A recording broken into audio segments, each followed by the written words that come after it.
तू पुकारता है वो ना सोता है, तू पुकारता है वो सुनता है, तू पुकारता है वो ना सोता है, तू पुकारता है वो सुनता है। प्रभु यीशु मसीह के पावन नाम में आप सभी को अभिवादन। इफिसियों की पत्री उसका पहला अध्याय और उसके 7वें वचन में प्रेरित पौलुस हमसे कहता है, हमको उसमें उसके लहू के द्वारा छुटकारा अर्थात अपराधों की क्षमा उसके उस अनुग्रह के धन के अनुसार मिला है। प्रभु यीशु मसीह के विषय में यह वचन है और यहाँ पर मैं प्रेरित पौलुस प्रभु यीशु मसीह को संबोधित करता है हम सबके सम्मुख, और प्रभु यीशु मसीह को हम सबके सम्मुख प्रस्तुत करता है। प्रभु यीशु मसीह जगत का सृष्टिकर्ता, पवित्र परमेश्वर का स्वरूप, उसका पुत्र जो कि मनुष्य की समानता में होकर के इस संसार में आ गया ताकि हम पर परमेश्वर की अनुग्रह की महिमा का प्रकटीकरण हो सके। और परमेश्वर ने प्रभु यीशु मसीह के द्वारा हम पर उसका अनुग्रह सेंतमेत मुफ्त में प्रकट किया।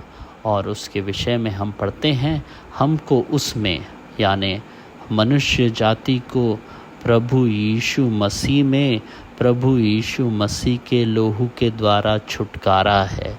यह छुटकारा बहुत बड़ा शब्द है मनुष्य के लिए। मनुष्य के जीवन में छुटकारा प्राप्त करना बहुत ही कठिन काम था। पाप के दासत्व में पड़ा हुआ मनुष्य जो सदा सर्वदा पाप का गुलाम होकर के रह रहा था और उसे अपना स्वामी मान चुका था और उसमें से उसके छुटकारे का कोई भी मार्ग नहीं था। वह दासत्व का जुआ जो हर एक मनुष्य के कंधे पर था वो इतना भारी था कि मनुष्य न तो उसे हटा सकता था और न ही उसे लेकर चल सकता था। परमेश्वर ने हम पर तरस खाकर अपने अनुग्रह की महिमा का प्रदर्शन करते हुए हमारे लिए और हमारे छुटकारे के लिए प्रयोजन किया। उसने हमसे प्रेम किया, जगत की सृष्टि के पहले ही हमें चुन लिया कि हम उसकी निज संतान और उसके पुत्र हो सके।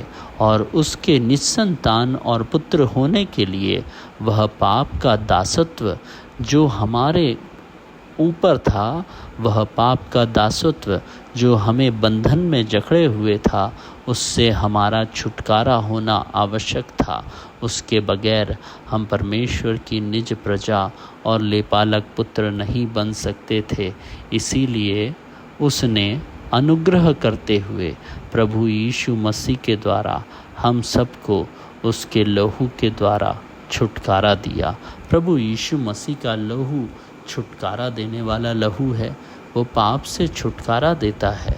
ऐसे छुटकारा देने वाले, पाप से मुक्ति दिलाने वाले प्रभु यीशु मसीह को पहचानने में और उसके प्रेम में बढ़ते जाने में परमेश्वर हमारी सहायता करे।